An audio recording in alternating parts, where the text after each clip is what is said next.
Salam, hər vaxtınız xeyir olsun. MİQ çərçivə sənədinə yeni daxil edilən əsərlərdən biri də İlyasın nağılıdır. İndi isə təhlilə keçid alırıq. Badi giriftar, hamam içində, xəlbir saman içində. Dəvə dəlləklik eylər, köhnə hamam içində. Qarışqa şıllaq atdı, dəvənin budu batdı. Hamamçının tası yox, baltaçının baltası yox. Orada bir tazı gördüm, onun da xaltası yox. Biri var idi, biri yox idi. Allahdan başqa heç kim yox idi.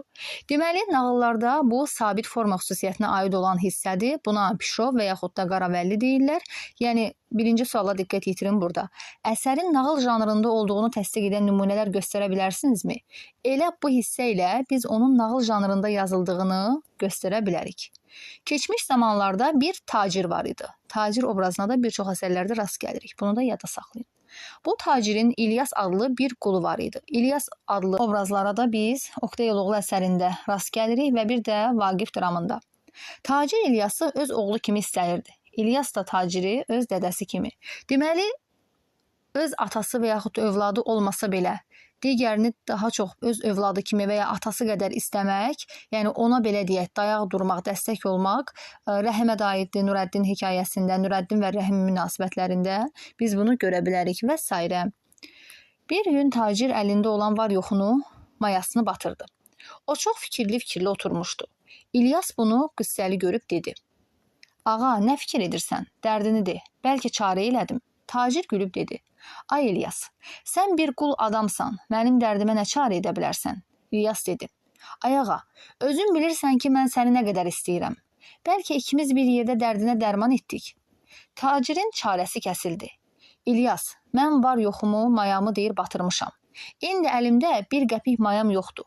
Onun fikrini eləyirəm ki, indi mən necə edəcəyim? İlyas dedi. Ağa, bundan asan şey yoxdur. Apar məni sat. Deməli, İlyasın bir məsləhəti təklifi var ki, apar məni sat, həmin pulu əlində maya et. Tacir gülüb dedi. İlyas, əvvəla mən səni çox istəyirəm. Necə səni aparım satım? Bir də ki, sənə nə pul verəcəklər ki, mən onu əlimdə maya edim? Yəni, qullara dəyərindən az pul verilirdi ümumiyyətlə. Ona görə belə bildirilir. İlyas dedi. Ağa, mən qiymətli qulam. Deməli, İlyas öz qiymətini özü bilirmiş. Mən dünyada 3 şeyi yaxşı tanıyıram. İndi baxaq bu 3 şey nədir? Atı, daş qaşı və adamı. Bu 3 şeyi daha yaxşı tanıyırmış. Odur ki, apar məni bazara. 500 tüməndən aşağı satma. 500 tüməndən aşağı deyir, satma. Həmin pulu gətir, əlində maya et. Tacir biraz fikir etdi. Gördü başqa çarə yoxdur. İlyası qul meydanına apardı. Kim gəlib qiymət soruşurdu, tacir 500 tümən deyib dayanmışdı. Özü də 3 şey bildiyini xəbər verirdi. Yəni, əvvəldən bildirir bunu da, 3 şey bildiyini, yəni qulun. Bu vaxt padşahın vəziri buradan keçirdi. Deməli, padşahın özü yox, padşahın vəziri buradan keçirdi və yaxud da kimsə gedib vəzirə, padşaha çatdırma etmir bu hissədə. Yəni, vəzir özü eşitmiş olur. Bu səsi eşidib tacirin yanına gəldi. Yəni, vəzir burada birbaşa tacirlə danışır, onunla diyaloqa girir, öz dilindən öyrənir, sonra gedir padşahına xəbər çatdırır. Qulu neçəyə deyirsən? 500 tümən deyirəm. Özü də 3 şeyi yaxşı tanıyır. Adamı, atı, daşqaşı. Vəzir dedi. Sən dəli olmasan nədir? Heç padşahın bütün qulları 500 tüməni dəyməz. Yəni, bircə qulun qiyməti bu qədər olmamalıdır. Yəni, razılaşmaq istəmir vəzir. Vəzir gedib padşaha əhvalatı danışdı. Padşah dedi, get həmin qulu al. Deməli, padşahda da müəyyən qədər müdriklik burada duya bilərik. Onun ümumiyyətlə indi nağılın gedişatını görəcəksiniz. İlyasa olan müdrikliyi, müdrik davranışları, ona olan reaksiyaları, verdiyi cavablara və s.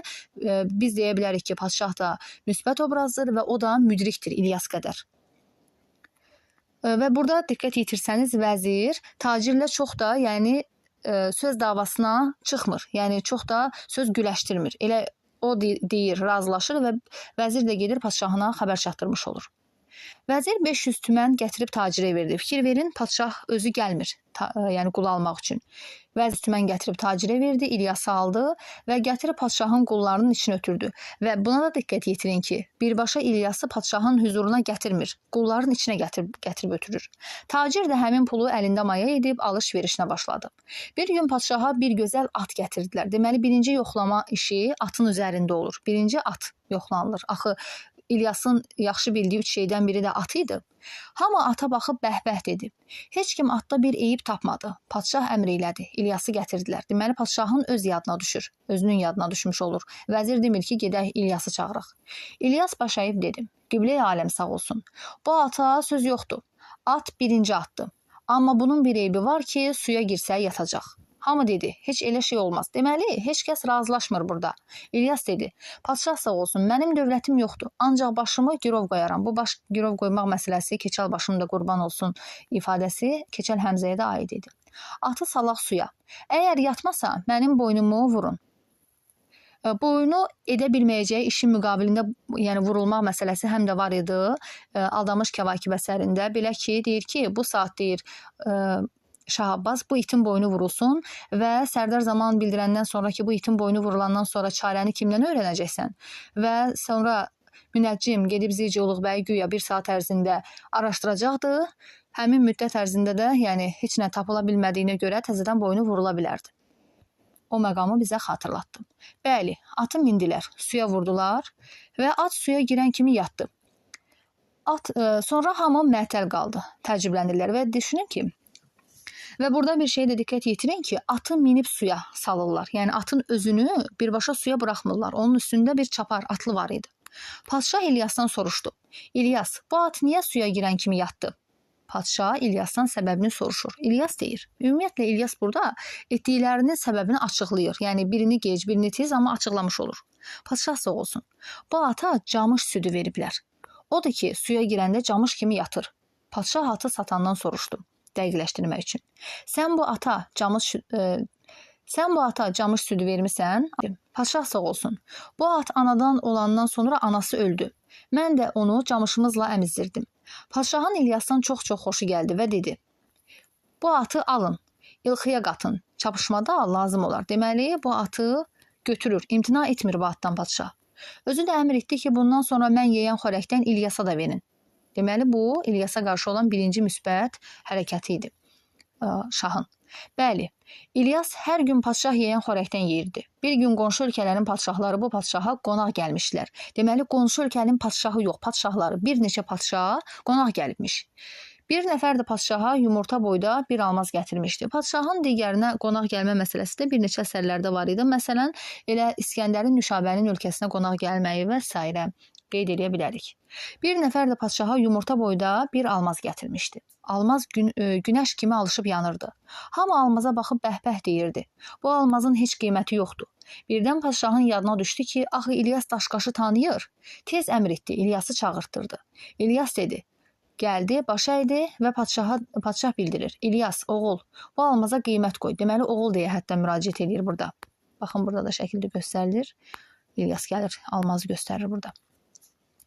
İlyas almazı əlinə aldı. Bir o tərəfinə baxdı, bir digər tərəfinə, padşah sağ olsun.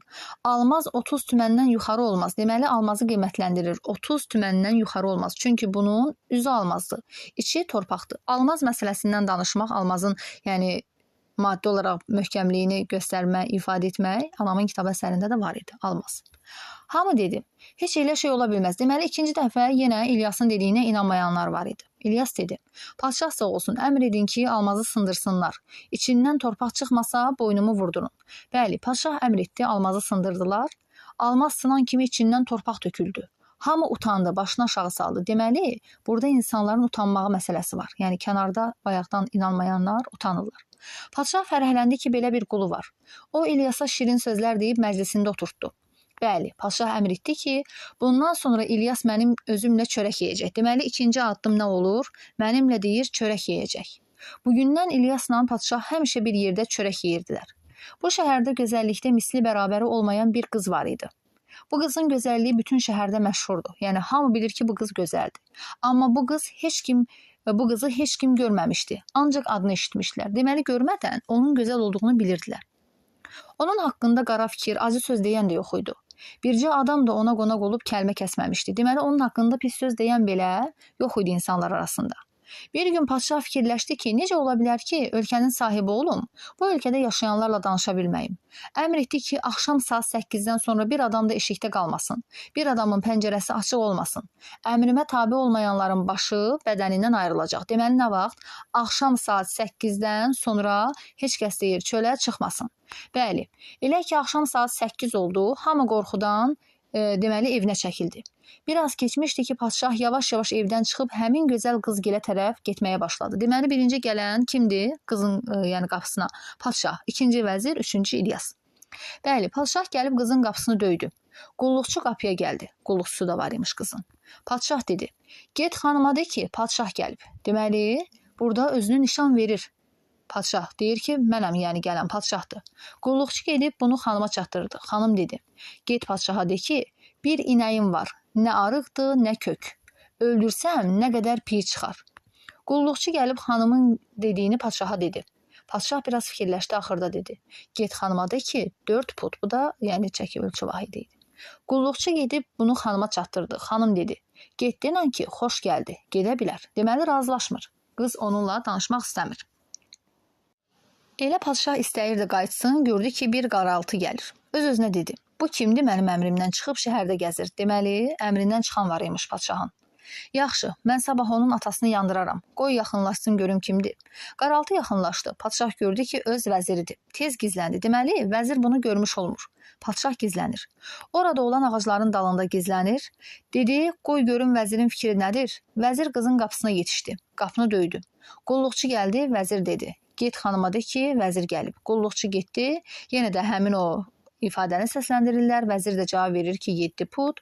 Qulluqçu gedib xanıma xəbər verdi və o da eyni cavabı səsləndirir. Xanım deyir ki, gedə bilər, xoş gəldi. İndi ardına diqqət yetirək. Vəzir istəyirdi qayıtsın. Bir də gördü ki, aha budur, bir qaraltı gəlir. Öz-özünə dedi, ayə, bu kimdir eşiyə çıxıb? Səhər padşaha deyəcəyəm. Bunun başını bədənindən ayırsın. Tez ağacların dalına girdi ki, gizlənsin. Gördü ki, elə padşah da burada imiş. Deməli, vəzir padşahdan xəbərsiz gəlib burada gizlənmək istəyir, amma səhər də, yəni padşaha bu gələn qaraltı haqqında məlumat vermək istəyirdi. Yəni padşahın əmrindən çıxdığı üçün. Və gizləndiyi hissədə görür elə padşah da buradadır. Vəzir istədi səs etsin, padşah deyir. Demə görək bu gələn kimdir? Görək bu nə deyəcək? Bunlar burada deməli qalsınlar, qaraltı yaxınlaşdı. Gördülər ki, bu gələn İlyasdır. Deməli, qapıya üçüncü gələn İlyas imiş. İlyas qızın qapısını döydü. Qulluqçu gəldi. İlyas dedi, get xanıma de ki, padşahın qulu İlyas gəlib. Deməli, padşahın qulu İlyas kimi özünü təqdim eləmiş olur. Qulluqçu gedib xanıma xəbər verdi. Gəlib həmin sualı ona da verdilər və İlyas cavabında deyir ki, xanıma de ki, qəbuldur. Deməli, qəbuldur ifadəsini səsləndirir. Padşahla vəzir lap məəttəl qaldılar. Dedilər, nə olsun ki? Bunu biz də deyərdik də, yəni bu cavabı verməyi rahat hesab edirlər. Yəni özlərinin də dediklərini düşünürlər ki, biz də deyə bilərdik. Bəli, qulluqçu gəlib qapını açdı, içəri İlyas girdi. Padşahla vəzir işi belə görüb bir təhər özlərini qızın bağçasına saldılar. Qızın bağçasına sala bilirlər özlərini. Ağacların altında gizləndilər. Gördülər ki, İlyas eyvanda əyləşib. İlyas eyvanda əyləşib. Bəli, qulluqçu əlində bir məcməyi, üstündə ağ örtük gətirib İlyasın qabağına qoydu. İlyas məcməyidən örtüyü götürdü. Məcməyidə bir qayçı, bir varaq, kağız, bir quran, bir top iynə, bir də nar var idi. Padşahla vəzir dedilər, hələ qoyaq ki, biz tutaq ki demişdik ki qəbuldur. Yəni tutaq ki biz qəbuldur cavabını verib girdi içəri. Bəs bunların cavabını necə verəcəkdik? Yəni nar, quran, iynə, qayçı, bunların axı sirrini bilməyəcəkdik biz. Qoy görək İlyas nə edəcək? İlyas iynələri götürüb hamısını bir-bir narın üstünə taxdı. Yəni bu həm də əşyavi yazıya nümunə ola bilər. Çünki əşyalarla mesaj ötürməyə işarədir. Bir qalanın sirri filmini bizə xatırladı. Sonra Quranı öpüb yerinə qoydu. Quran kitabının adını da biz bir çox əsərlərdə yəni görə bilərik. Məsələn, Musa kişi Qurana əl basmır, amma gəlib əl basırdı. Quran ifadəsini, Quran kitabının adını biz Səsli Qız əsərində də görürük. Deyir ki, həmin əsərdə də bildirilir ki, müsəfi ilə şeyxana dayanmışdı. Yəni şeyxin əlində Quran kitabı ilə durduğu göstərilir. Xaçla da keşiş. dayandığını bildirirlər. Padşahla vəzir bir-birinə dedilər: "Yaxşı, bu nə deməkdir?" Bu halda qulluqçu gəldi, məcməyini apardı. Yəni bunların hamısının sirrini sanki İlyas orada açmış olur. Yəni qıza ötürür mesaj şəklində. Bəli, elə ki qulluqçu məcməyini apardı, xanım eyvana gəldi. Məlahətli səslə dedi: "İlyas, nəhayət bu şəhərdə ağıllı, mərifətli bir adam tapıldı ki, dərdini onunla bölüşəsən." Vəzirlə padşahın az qalırdı paxıllıqlarından bağırları çatlasın. Ertəsi gün İlyas çox bir vaxt gəldi, vaxtsız şəkildə gəlir. Padşah dedi: "İlyas, haradaydın gecə?" İlyas dedi: "Padşah sağ olsun. Məni sənə satan tacirin anasını mən özümü ana kimi bilərdim. O da məni çox istəyərdi." Baxın, tacirin həyat yoldaşını demir, tacirin anasını. O da məni çox istəyirdi, o ölmüşdü. Getmişdim onun qəbrinin üstünə. Qəbrin üstündə ağladım, yuxu tutdu. Qaldım qəbrin üstündə. Bir də gördüm ki, səhərdir. Burada yalan danışırdı İlyas. Padşah bilirdi ki, İlyas yalan deyir. Yenə dedi: "İlyas, düzünü de, gecə haradaydın?" İlyas yenə dediyindən dönmür, eyni ilə Bolu bəy Koroğlu olduğunu soruşanda o da elə qoruqçuyam deyə dayanır. Hətta onu əli bağlı döyərək salırlar suya, yenə də dediyindən dönmür. O məqama oxşuyur. Yəni İlyas da Koroğlu kimi dediyindən dönmür. İlyas düzünü de, gecə haradaydın, yoxsa deyir sənin başını bədənindən ayıraram. İlyas yenə dedi: "Padşah sağ olsun, yuxu tutmuşdu. Qalmışdım qəbrin üstündə. Aparın bu məlunu oxlayın. Amma oxları deyir elə atın ki, İlyasa dəyməsin. Çünki bu sirləri bilmək istəyirdi." Padşah: "Bəli, İlyası oxa basdılar, amma ox İlyasa dəymirdi, boynunun qoltuğunun altından keçirdi." Padşah gəldi, dedi: "İlyas, düzün de görüm gecə hardaydın, yoxsa bu saat səni astıraram." İlyas yenə dedi: "Padşah sağ olsun, yuxu tutmuşdu. Qalmışdım qəbrin üstündə." Yenə də fikir verin, eyni sözü dedikcə deyir, yəni tərsdir İlyas. Eyni ilə Talvar əsərində Əl Abbas kişi kimi. Bu saat bunu asın qeyd edir, çünki padşah çox qəzəblənir və hirsi də beyninə vurulmuş. Bəli, İlyası dar ağacının altına gətirirlər. Dar ağacının altında asılmaq məsələsi var idi, həm də durna teli qolunda. Yəni orada da dəlilər asacaqdılar. Kəndiri boğazına saldılar. Elə ki istədilər kəndiri çəksinlər, bir də gördülər ki, bir atlı çapa-çapa gəlir və dar ağacında asılmaq hissəsini artıq padşah demir ki, onu yalandan asın. Yəni güya elə edirsiniz ki, asmış kimi görünün. Elə etmir. Yəni oxçulara onu bildirmiş olur, amma dar ağacı məsələsində ciddi idi artıq xan. Və atlı elə yeyin gəlirdi ki, atın üstündəkini görmək mümkün deyildi. Yəni sürətli şəkildə bir atlı gəlir. Elə ki dar ağacının altına yetişdi, çapa-çapa yerə bir nar vurub yel kimi getdi.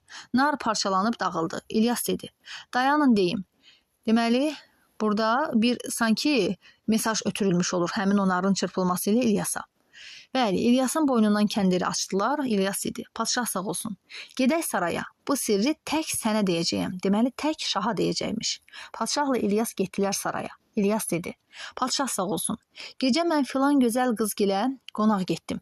Onun ağlına, kamalına, qeyrətinə heyran oldum." Padşah dedi: "Yaxşı, o piy məsələsi nə idi ki, sən dedin qəbuldur." İlyas dedi: "Padşah sağ olsun. Xanım o sualla demək istəyirdi ki, sən məni görməmsən, bilmirsən arığam, kökəm, gözələm, çirkinəm, ağıllıyam, ya ağılsızam. Onda mən dedim ki, qəbuldur. Yəni sən mənə qəbulsan. Yəni hər necə olursan da, gözəl də, çirkin, arıq, kök, ağıllı və ya ağılsız mənə qəbulsan. Onda qapını açdılar, məni içəri buraxdılar." Padşah dedi: "Yaxşı, o məcməyi məsələsi nə idi?" Hamısını bir-bir açıqlayır İlyas. Padşah sağ olsun. O atlı ki keçdi, narı vurdu yerə, nar dağıldı. Həmin qızdı. Deməli, atlı gələn, bayaq o narı yerə çırpan, bu qızın özü imiş. Narı yerə vurdu. Dedi ki, bu sir mənimdirsə, qoy açılsın. Yəni icazə verir sanki sirrinin açılmağına. Təki sən ölmə. Qız oğlanın həyatını xilas eləmiş olur. Odur ki, mən də olanları dedim. Padşah İlyasa bəhbəh deyib öz yanında oturtdu, dedi: "İlyas, axı sən adamı da tanıyırsan. Deməli, birinci İlyas atın sirrini açır. İkinci almazı, yəni daşqaş məsələsi üzə çıxır. Üçüncü də insan tanıma. Baxın, adam tanıyansan deyir. De görüm mən necə adamam?" İlyas dedi: "Padşah sağ olsun, sən çörəkçi oğlusan." Padşah dedi: "Sən nə danışırsan? Mən padşah oğluyam. Mənim atam da bu şəhərin padşahı olub, babam da." İlyas dedi: "Padşah sağ olsun, əmr ilə anan gəlsin. Soruş, elə olmasa boynumu vurdur." Padşah anasını çağırdı, dedi: "Ana, düzünü de. Mən kimin oğluyam? Mənim atam kim olub?" Anası dedi: "Mən hamilə olanda padşah dedi ki, əgər qız doğsan, səni öldürəcəyəm.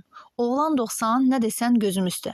Vaxt çatanda mənim qızım qonşuda isə çörəkçinin oğlu oldu. İşi belə görəndə çörəkçiyə pul verdik. Deməli, pul müqabilində bu uşağı götürürlər. Uşaqları dəyişdirdik. İndi sən doğrudan da çörəkçi oğlusan. İlyas padşahdan acı söz gözləyirdi. Amma padşah ona afərin deyib soruşdu. İlyas, sən nə bildin ki, mən çörəkçi oğluyam? İlyas dedi. Padşah sağ olsun, sən məndən razı qalanda qızıl gümüş vermədin. Çörəyinə şərik etdin. Padşah dedi, yaxşı İlyas, bəs o qız kimdir? İlyas dedi. Padşah sağ olsun, o qız padşah qızıdır. Padşah anasından soruşdu. Gördü doğrudan da həmin qız bunun yerinə dəyişilən qızdır. Sən demə anası ona gizlincə qızıl gümüş verib dolanışığını saxlayırmış. Amma özünü qızına nişan verməyibmiş. Deməli, ana özünü qızına nişan verməyib. Padşah soruşdu. İlyas, bəs sən kimsən? İlyas dedi. Padşah sağ olsun, mən bir bağban oğluyam. Deməli, bağban oğluymuş, Firidun kimi. Mən uşaq olanda bizim şəhərə hücum edib basırlar. Məni əsir edirlər, sonra da gətirib qol yerinə satırlar. Fikir verin, biz onun İlyasın atası haqqında məlumatı buradan öyrənmiş olmuruq. Yəni, atamı öldürürlər, məni alırlar, belə ifadələr səsləndirmir. Padşah həmin qızı İlyasa aldı. 40 gün 40 gecə toy etdilər. 40 gün 40 gecə toy etmək Dərzi Şagird Əhmədin nağlında da var idi. Elə orada da, yəni suallarla cavab vermə, tapmacaların sanki sirrini açma məsələsi var idi hər birində. Öz tacını başından götürüb İlyasın başına qoydu. İlyasın başına qoyur. Padşahlığa deyir, sən yararsan. Sənin biliyin mənimkindən çoxdur. Göydən 3 alma düşdü. Biri mənim, biri nağıl deyənin, biri də özümün. Sən 100 yaşa, mən 250. Hansı çoxdur, sən götür. Sən sağ, mən salamat. İndi də salamat. Deməli, izah bu qədər, yəni nağıldır və nağılın sonunda verilən bu son hissəyə görə də biz onun nağıl olduğunu təyin edə bilərik. Yəni, nağılın forma, sabit forma xüsusiyyətlərindən biridir. Ümumiyyətlə, sabit forma xüsusiyyəti olmaq şifahi xalq ədəbiyyatı nümunələrindən nağıla, bayatıya, dastanlara aid olan cəhətdir. İndi isə burada bir neçə testlər var. Gəlin onlara da baxaq, mövzu ilə bağlı. Fikirlərdən biri doğrudur. Tacir öz qulunu satmaqla daha çox var-dövlət qazanmaq istəyir. Bu yanlışdır. Yəni, qulu satmağı elə İlyasın özü təklif etmiş olur tacirə. İlyas tacirdən yaxasını qurtarmaq üçün bazarda satılmasını təklif edir. Xeyr, onu çox istədiyi üçün sanki kömək əlini uzatmaq istəyirdi. Özünün satılması ilə kömək edəcəkdi. Vəzir İlyasın ağlı kamalı ilə padşahın rəğbətini qazanacağını bildiyindən onu almaq istəmir. Xeyr, elə bir məqam olmur. İlyasın bacarığı yalnız daş-qaşı, atı, adamları tanımaqdan ibarətdir. Xeyr, İlyasın bacarığı yalnız bunlardan ibarət deyil, o həm də müdrikliyi ilə də seçilmiş olur. Təkcə bunlardan ibarət deyildi. Gözəlliyi ilə məşhur olan qız həm də ağıllıdır, bəli, biz bunu doğru götürə bilərik. Çünki bu qızın həm gözəl olduğu vurğulanır, amma heç kim görməmişdi qızı. Amma həm də İlyasın dilindən onun ağıllı, qeyrətli bir qız olduğu da vurğulanmış olur. Fikirlərdən biri səhvdir. Tacir ürəyi yumşaq, ədalətli adam idi, bəli, bunu doğru götürərik. İlyas ağasına, tacirə böyük hörmət edir, onun uğur qazanmasına çalışırdı, doğrudur. İlyas yalnız padşah ağıllı, ədalətli, qüsursuz bir insandır. Qüsursuz olduğunu biz qeyd edə bilmərik, çünki hər bir insanın qüsuru olduğu kimi padşahın da qüsurları var. Yəni, ideal insan kimi burada təsvir edilmir padşah, çünki İstədiyini almayanda İlyası öldürməklə hədəliyir, ittiham edir, dar ağacından asmağa qədər planlar qurmuş olur. Padşah çox diqqətli olub, eşitdiklərini, gördüklərini dərhal öyrənməyə can atan adamdır. Bəli, tezliklə istəyir ki, hər şeyi öyrənsin.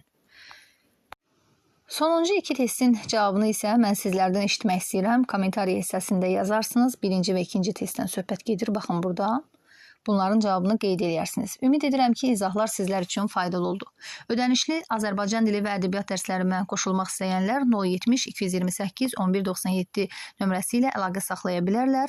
Qeyd edim ki, hal-hazırda ana dili və ədəbiyyat qruplarımız aktivdir və yanvarda inşallah ədəbiyyatdan yeni sıfırdan qrup da açılacaqdır. Hal-hazırda isə cari qruplara qoşula bilərsiniz. Sizinlə mən idim, Aytaç müəllimə. Dinlədiyinizə görə təşəkkür edirəm. Sağ olun.